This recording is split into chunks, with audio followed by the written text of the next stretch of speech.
ఈ మధ్య కాలంలో సిటీలో ఉన్న వాళ్ళు తరచుగా ఇంటికే బ్లడ్ టెస్ట్ పిలిపించుకోవడమో లేదా మాస్టర్ చెకప్లో భాగంగా అనేక రక్త పరీక్షలు అనేవి చేసుకుంటూ ఉంటారు. వాటిలో మనకు తరచుగా కనపడే టెస్టులు ఏవి అంటే మనకి రొటీన్గా ఉండే టెస్టులతో పాటు విటమిన్ B12 టెస్ట్ అని విటమిన్ D టెస్ట్ అనేది కూడా ఆ ప్యాకేజ్లో ఉండనే ఉంటుంది.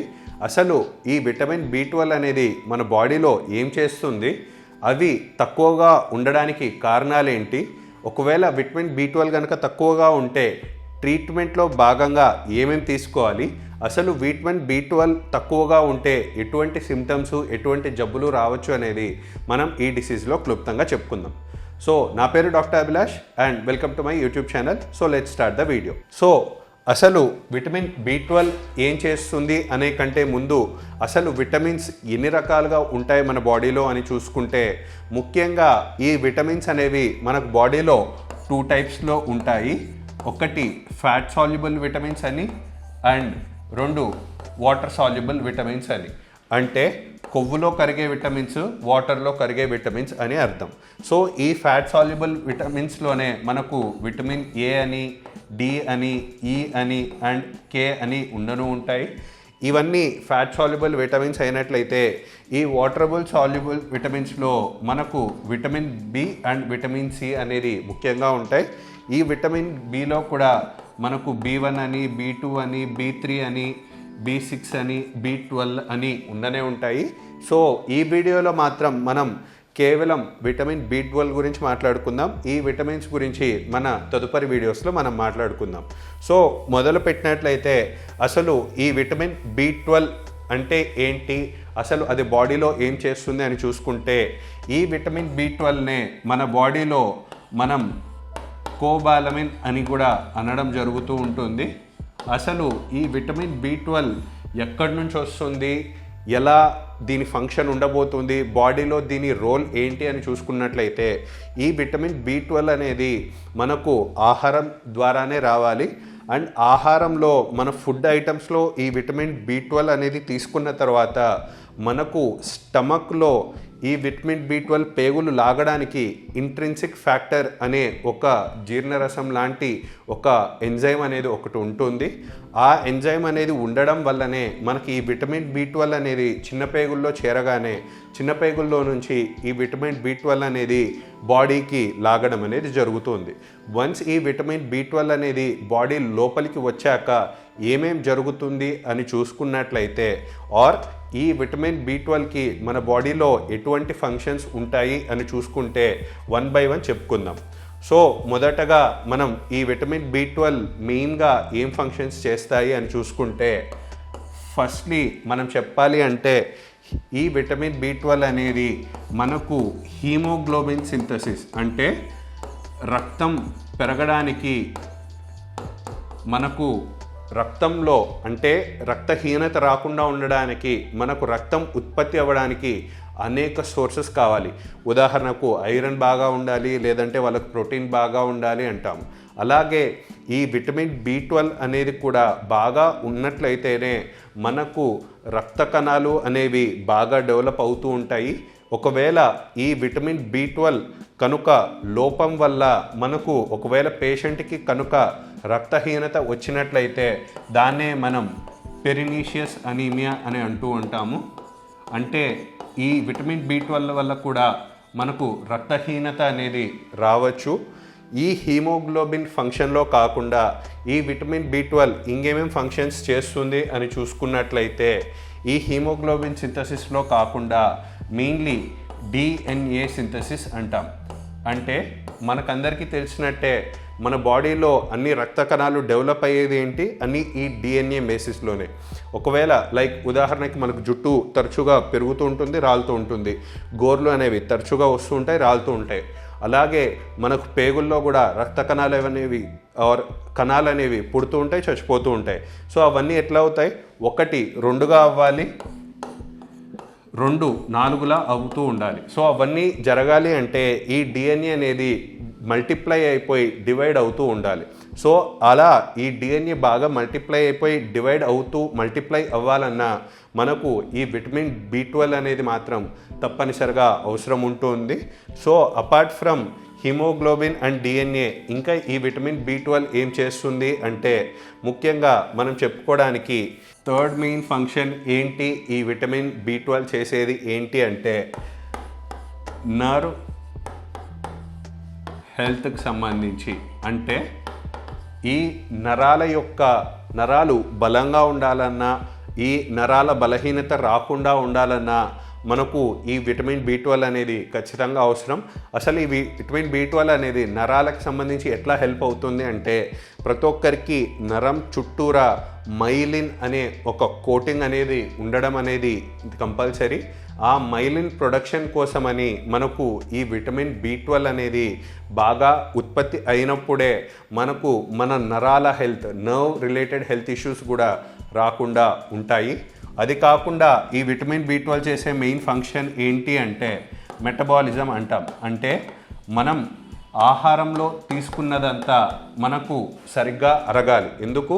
మనం తీసుకున్న ఆహారంలో అనేక పదార్థాలు ఉంటాయి, కార్బోహైడ్రేట్స్ అని, ఫ్యాట్స్ అని, ప్రోటీన్స్ అని, అండ్ వీటి ద్వారా వచ్చిన ఎనర్జీ మనలో ఉన్న సెల్స్, బాడీ సెల్స్ ఎలా తీసుకుంటాయి అనే దాన్నే మనం మెటబాలిజం అంటూ ఉంటాము.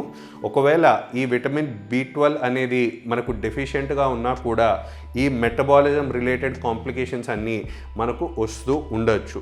సో మనం ఇందాక చెప్పుకున్నట్టు ఈ విటమిన్ B12 వల్ల అనేక ఫంక్షన్స్లో ఒకటి హీమోగ్లోబిన్ అంటే రెడ్ బ్లడ్ సెల్స్ ప్రొడక్షన్లోనూ అండ్ దాంట్లోనే మెచ్యురేషన్ అని కూడా అంటూ ఉంటాము.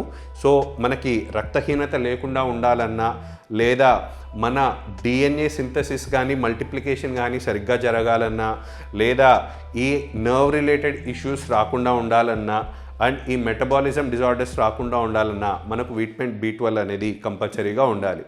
సరే, ఇప్పుడు మనం చెప్పిన డిసీజెస్ అన్నీ కూడా అందరికీనూ జరగచ్చు.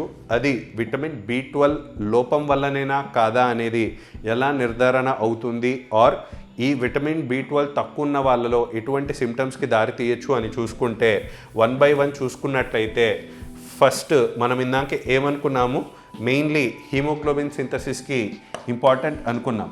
సో ఒకవేళ ఈ విటమిన్ B12 కనుక తక్కువ ఉన్నట్లయితే పేషెంట్కి అనీమియా అంటాం. అంటే వారికి హీమోగ్లోబిన్ అనేది నార్మల్ లెవెల్స్తో పోల్చుకుంటే తక్కువగా ఉండడం అనేది మనం గమనిస్తూ ఉంటాము. ఇలా తక్కువ ఉన్న వాళ్ళలో తిరిగి మనం విటమిన్ B12 టెస్ట్ చేసి ఒకవేళ విటమిన్ B12 కనుక తక్కువ ఉంది అండ్ రక్తం కూడా తక్కువగా ఉంది అంటే సో ఈ విటమిన్ B12 సప్లిమెంట్స్ కనుక తీసుకున్నట్లయితే మనకు ఈ రక్తహీనత అనేది దూరం అవుతూ ఉంటుంది. ఇది కాకుండా మెయిన్లీ మనకు న్యూరోపతీస్ అంటాం. అంటే ఈ మనం చెప్పుకున్నట్టు ఈ విటమిన్ B12 అనేది నరాల హెల్త్కి కూడా, నర్వ్ హెల్త్కి కూడా ఇంపార్టెంట్ కాబట్టి ఎప్పుడైతే ఈ విటమిన్ B12 తక్కువగా ఉంటుందో వాళ్ళకి నరాలు గుంజడము, నరాలు పీకడము లేదా తిమ్మిరిలాగా ఎక్కడము ఇవన్నీ కూడా వాళ్ళు తరచుగా గమనిస్తూ ఉంటారు. ఇది ఎస్పెషల్లీ ఈ ప్రాబ్లమ్స్ అన్నీ ఎవరిలో గమనిస్తాము అని చూసుకున్నట్టయితే ఇది మెయిన్లీ ప్యూర్లీ వేగన్స్ యా వెజిటేరియన్స్లో ఈ ప్రాబ్లం అనేది ఎక్కువగా గమనిస్తూ ఉంటాము. ఇది అసలు వెజిటేరియన్స్లోనే ఎందుకు కామన్గా గమనిస్తుంటాము అని చూసుకున్నట్లయితే మనకు ఈ విటమిన్ B12 అనేది మనం ముందుగానే చెప్పుకున్నట్టు ఆహారంలోనే వస్తూ ఉంటుంది. ఈ ఆహారంలో కూడా ఎక్కువగా ఈ విటమిన్ B12 అనేది నాన్ వెజిటేరియన్ సోర్సెస్లోనే ఉంటుంది. ఉదాహరణకి మీట్ ప్రోడక్ట్స్ అంటాం, మీట్ ప్రోడక్ట్స్ కానీ లేదంటే మిల్క్ ప్రోడక్ట్స్లోనే మనకు ఈ విటమిన్ B12 అనేది బాగా ఉంటుంది. సో మరి ఎట్లా ఇంకా వెజిటేరియన్స్కి ఈ విటమిన్ B12 డెఫిషియన్సీ అనేది తప్పనిసరినా అంటే కొన్ని ఫోర్టిఫైడ్ సీరియల్స్లో మాత్రము వెజిటేరియన్ సోర్సెస్లో క్వాంటిటీ పరంగా తక్కువగా ఉంటుంది compare to non vegetarian sources. So ఆ ప్రకారం చూసుకుంటే వెజిటేరియన్స్కి నాన్ వెజిటేరియన్స్తో పోల్చుకుంటే ఈ విటమిన్ B12 డెఫిషియన్సీ అనేది ఎక్కువగా వచ్చే ఛాన్సెస్ అనేవి ఎక్కువగా ఉంటాయి. సో నిజంగా ఈ విటమిన్ B12 డెఫిషియన్సీ ఉందా లేదా అనేది మనకు ఒక సింగిల్ బ్లడ్ టెస్ట్తోనే మనకు నిర్ధారణ అవుతూ ఉంటుంది. ఒకవేళ కనుక ఆ బ్లడ్ టెస్ట్లో కనుక ఈ విటమిన్ B12 డెఫిషియన్సీ కనుక తక్కువగా ఉన్నట్లయితే మనకు దీంట్లో ట్రీట్మెంట్ పరంగా మనకి మల్టిపుల్ ట్రీట్మెంట్ ఆప్షన్స్ అనేవి ఉంటాయి. సో విటమిన్ B12 డెఫిషియన్సీ అంటే తక్కువగా ఉన్నప్పుడు మనకు ఏం తీసుకోవాలి ట్రీట్మెంట్ అని చూసుకుంటే ఫస్ట్గా డైట్లో బాగా యానిమల్ రిచ్ డైట్ తీసుకోవాలి. అంటే ఫుల్ నాన్ వెజిటేరియన్ సోర్సెస్ కానీ లేదా మిల్క్ ప్రోడక్ట్స్, బికాస్ పాలు కావచ్చు, పెరుగు కావచ్చు, వాటిలో కూడా కొద్దో గొప్ప ఈ విటమిన్ B12 అనేది మనకు ఉండనే ఉంటుంది. అది కాకుండా ఇన్ కేస్ డైట్ ద్వారా ఎంత కరెక్ట్ చేసినా కూడా మనకు ఇంకా విటమిన్ B12 డెఫిషియన్సీ ఉన్న వాళ్ళలో ఫస్ట్ కొన్ని రోజులకి మనకు ట్యాబ్లెట్స్ రూపంలో కూడా ఇవ్వడం జరుగుతూ ఉంటుంది. ఈ ట్యాబ్లెట్స్ ఎవరికి ఇస్తారు అంటే విటమిన్ B12 డెఫిషియన్సీ ఉంది కానీ మరీ తక్కువగా లేకపోవడం వాళ్ళలో ట్యాబ్లెట్స్ అనేవి ఇవ్వడం జరుగుతుంది. ఒకవేళ ఇదే విటమిన్ B12 కనుక చాలా తక్కువగా ఉన్నట్లయితే వారికి 100% ఇంజెక్టబుల్స్ రూపంలోనే మనకు ట్రీట్మెంట్ అనేది ఇవ్వడం అనేది జరుగుతూ ఉంటుంది. ఎందుకు ఇంజెక్టబుల్స్, ట్యాబ్లెట్స్ రూపంగానే ఇవ్వచ్చు కదా, విటమిన్ B12 ఇంజెక్షన్స్ ఎవరికి ఖచ్చితంగా ఇవ్వాలి అంటే వారికి డైట్ తీసుకున్నప్పటికీ కూడా విటమిన్ B12 పెరగట్లేదు, లేదా అంత తక్కువగా విటమిన్ B12 డెఫిషియన్సీ ఉండడానికి ఇందాక మనం వీడియో స్టార్టింగ్లో కూడా చెప్పినట్టు విటమిన్ B12 ఆహారంలో తీసుకోవడం ఒక ఇష్యూ అయితే ఆహారం తీసుకున్న తర్వాత అది పేగులలో మనకి అబ్జార్బ్ అవుతుందా లేదా అనేది కూడా ఇష్యూ అవుతూ ఉంటుంది. కొందరికి పేగుల రిలేటెడ్ సమస్యలు ఉండొచ్చు, బికాస్ మనకి పేగుల్లో అది జీర్ణం సరిగ్గా అవ్వాలన్నా మనకు యాసిడ్ బాగా ఉండాలి, మన పేగులు అనేవి హెల్తీగా ఉండాలి.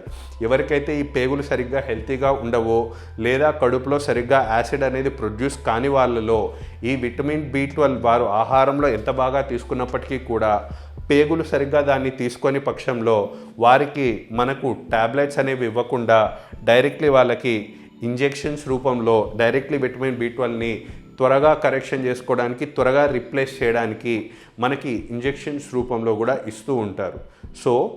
సో క్లుప్తంగా చెప్పాలంటే ఈ విటమిన్ B12 అనీమియాస్ కానీ ఆర్ నరాలకు సంబంధించిన జబ్బులు కానీ అండ్ మెటబాలిజం డిజార్డర్స్ కానీ లేదా మనకు DNA సింథసిస్ అనేది కానీ తక్కువగా అవుతూ ఉంటుంది. సో ఈ విటమిన్ B12 అనేది మనకు నేచురల్ సోర్సెస్ ఆఫ్ డైట్ ద్వారానే బాగా ఉంటుంది కాబట్టి అండ్ తరచుగా చాలా ఈజీలీ ఇది మనం చేసుకునే టెస్ట్ కాబట్టి ఎవరికైనా ఈ డిఫిషియన్స్ ఉంటే ఫస్ట్ డైట్ ద్వారా కరెక్షన్ చేసుకుంటారు. ఇన్ కేస్ డైట్ ద్వారా కూడా సరిగ్గా కరెక్ట్ కాని పక్షంలో మనకు ట్యాబ్లెట్స్ కానీ ఇంజెక్షన్స్ రూపంలో కానీ తీసుకొని ఈ విటమిన్ B12 డెఫిషియన్సీస్ అన్నింటినీ కరెక్ట్ చేసుకుంటూ ఉండొచ్చు. మీలో ఎవరైనా ఆల్రెడీ మీరు మాస్టర్ చెకప్లో కనుక చేసుకొని ఉంటే మీ విటమిన్ B12 లెవెల్స్ ఎంత ఉన్నాయి అనేది, లేదా మీకు విటమిన్ B12 తక్కువ ఉండడం వల్ల ఏమన్నా సిమ్టమ్స్ కానీ ఇబ్బందులు కానీ ఉంటే కామెంట్ సెక్షన్లో తప్పకుండా మెన్షన్ చేయండి. Thank you.